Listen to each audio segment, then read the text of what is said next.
2016년 1월 14일 아주 흥미로운 연구가 하나 발표됐습니다.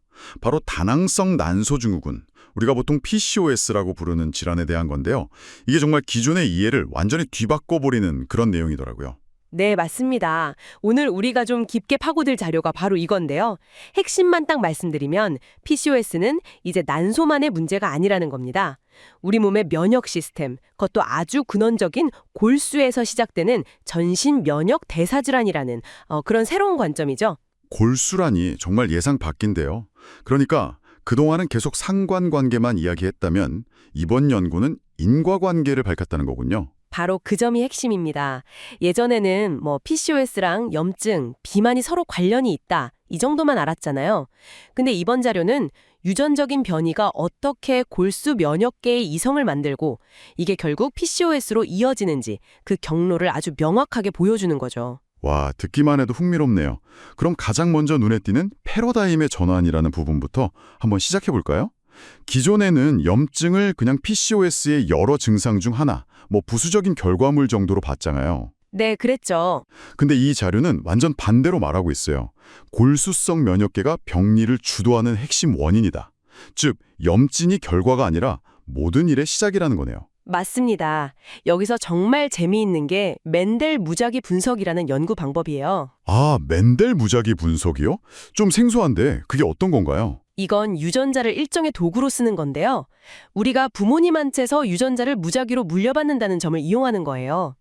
그래서 특정 유전자가 특정 면역세포 활동에만 영향을 준다고 하면 다른 생활 습관 같은 변수들을 싹 배제하고 그 인과관계를 아주 명확하게 볼 수 있는 거죠. 와, 자연이 설계해준 일종의 대조 실험인 셈이네요. 그렇죠. 그래서 이 방법으로 무려 731개나 되는 면역 표현형을 다 분석했어요. 그리고 어떤 면역세포가 PCOS 위험에 직접적으로 정말 인과적으로 영향을 주는지 딱 집어낸 겁니다. 좋습니다. 그럼 그 문제의 염증 반응이 대체 우리 몸 어디서 또 어떻게 시작되는지 한번 따라가 보죠. 자료에 나온 염증의 해부학적 경로 그림을 보니까 시작점이 교감신경 과활성이네요. 역시 스트레스가 문제인가요? 네, 시작은 거기서부터입니다. 스트레스 같은 걸로 교감신경이 너무 과하게 활성화되면 그 신호가 우리 뼈 안에 있는 골수로 바로 전달돼요. 골수, 그러니까 피를 만드는 공장이요? 맞습니다. 그 공장에 비상신호가 들어오는 거예요. 그런 공장 라인이 막 자극을 받아서 평소보다 훨씬 공격적이고 염증을 잘 일으키는 뭐랄까 좀 불량품 같은 면역세포들을 막 찍어내기 시작하는 거죠. 아, 그렇게 만들어진 염증 세포들이 비장을 거쳐서 혈액을 타고 온몸으로 퍼져나간다. 그래서 최종적으로 난소나 지방 조직 같은 곳에 침투해서 문제를 일으키는 거고요. 와, 이건 정말 난소만의 문제가 아니라 뇌에서부터 시작되는 거대한 시스템의 문제네요. 네, 맞아요. 그런데 여기서 또 아주 흥미로운 반전이 하나 있습니다. 모든 면역세포가 다 나쁜 놈은 아니라는 거예요. 자료에 골수성 세포의 이중성이라는 부분이 나오죠. 네, 저도 이 부분 보고 정말 의외였어요. 보통 면역세포가 많아지면 염증이 심해진다고 생각하잖아요. 근데 절대 단핵 구수가 높으면 오히려 발병 위험이 48%나 감소한다고요? 이건 보호 요인이라는 거잖아요? 정확히 보셨습니다. 건강하고 성숙한 단핵구는 우리 몸을 지키는 경찰 같은 역할을 해요. 이 경찰 병력이 충분하면 오히려 면역 시스템이 안정되는 거죠. 아하. 반면에 CD33 플러스, HLA-DR 플러스 같은 특정 구획에 있는 세포들, 얘네들은 좀 미성숙하거나 과하게 흥분한 불량배 같은 애들이에요. 이 불량배들이 늘어나면 발병 위험이 1.6배나 높아지는 겁니다. 결국 중요한 건 전체 양이 아니라 이 경찰과 불량배 사이의 균형인 거죠. 그렇군요. 균형이 깨지는 게 문제의 핵심이다. 그럼 이 과정이 한번 시작되면 계속 악화되는 악순환의 고리가 만들어질 것 같아요. 자료를 보니까 고안드로겐혈증, 교감신경 증가, 골수성 세포 활성화, 이 세 가지가 서로 맞물려 돌아가는 그림이 있던데요. 네, 그게 바로 끝나지 않는 악순환의 고리입니다. 여기서 특히 과도한 안드로겐, 즉 남성 호르몬이 아주 교활한 역할을 해요. 이게 우리 몸의 선천 면역계를 프라이밍 시키거든요. 프라이밍이요? 그게 어떤 의미죠? 마치 화약고처럼 아주 예민하고 폭발하기 쉬운 상태로 만들어 놓는다는 건가요? 와, 비유가 완벽합니다. 딱 그거예요. 면역계 전체가 잔뜩 날이 써 있는 상태가 되는 거죠. 그럼 아주 작은 자극에도 과민하게 폭발해서 염증을 일으키고 그 염증은 또다시 안드로겐 생성을 촉진하고 이건 또 교감신경을 자극해서 골수에서 더 많은 불량배 세포를 만들게 하죠. 멈출 수가 없는 거예요. 정말 끔찍한 순환이네요. 그럼 이 전신을 떠도는 염증이 난소에는 구체적으로 어떤 영향을 주는 건가요? 그 분자 수준의 연결고리가 궁금해요. 네, 분자적 드라이버라고 설명된 부분인데요. 핵심적인 신호 경로가 두 가지가 나옵니다. 첫째는 IL-10, JAK, 스타트3 경로. 이건 난소의 난포막 세포를 자극해서 안드로겐 합성을 막 촉진하는 일종의 가속 스위치예요. 아, 남성 호르몬을 더 만들게 하는 스위치. 멈추게 하는 비상정지 스위치입니다. 가속 스위치랑 비상정지 스위치가 동시에 켜지는 거네요. 그야말로 아수라장이겠는데요. 근데 여기서 끝이 아니라 지방 조직이라는 또 다른 공범이 등장하네요. 맞습니다. 비대해진 지방세포는 산소가 부족해지면서 비명을 지르기 시작하는데 그 비명이 바로 TNF-알파나 IL-6 같은 염증성 사이토카인이에요. 결국 지방 조직이 단순히 에너지 창고가 아니라 염증 신호를 막 증폭시켜서 전신 인슐린 저항성까지 악화시키는 아주 능동적인 병리기관으로 작용하는 거죠. 자, 알겠습니다. 범인의 정체, 이동 경로, 그리고 공범까지 다 파악이 된 것 같습니다. 그럼 이제 가장 중요한 질문이죠. 이 악순환의 고리를 어떻게 끊을 것인가?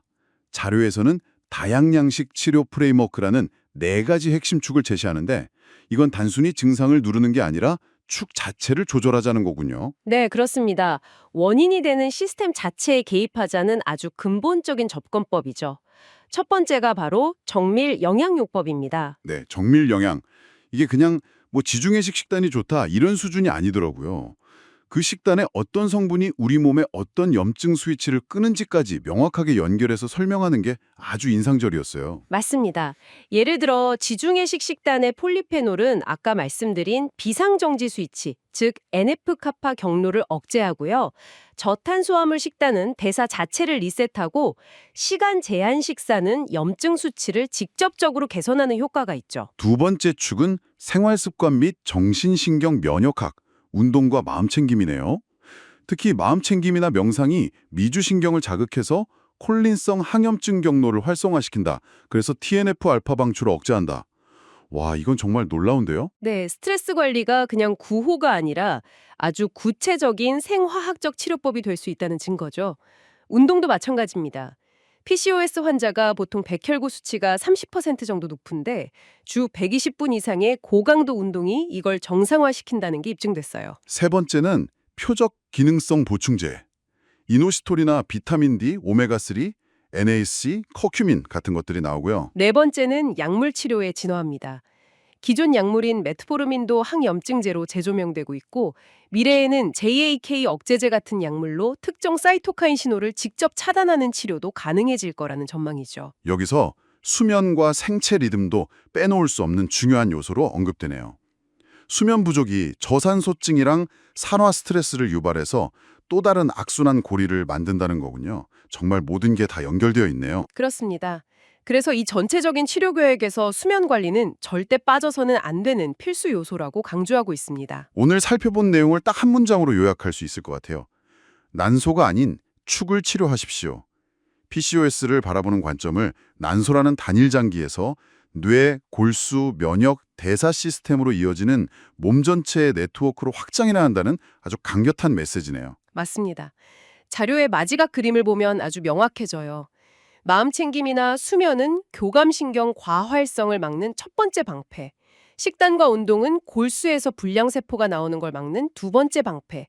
그리고 약물이나 보충제는 이미 퍼져나간 염증 물질이 작용하는 걸 막는 세 번째 방패가 되는 거죠.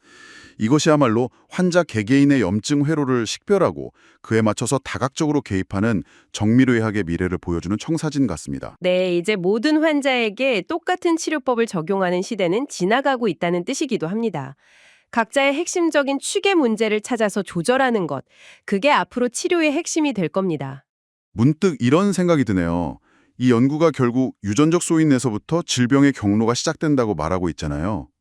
그렇다면 앞으로 PCOS나 다른 염증성 질환의 가족력이 있는 사람들을 대상으로 증상이 나타나기 훨씬 이전 단계에서 위험도를 예측하고 미리 개입할 수도 있지 않을까요? 언젠가는 PCOS라는 병이 발병하기 전에 그 축의 미세한 불균형을 먼저 바로잡는 그런 예방의학의 시대가 올 수도 있겠다는 생각이 듭니다.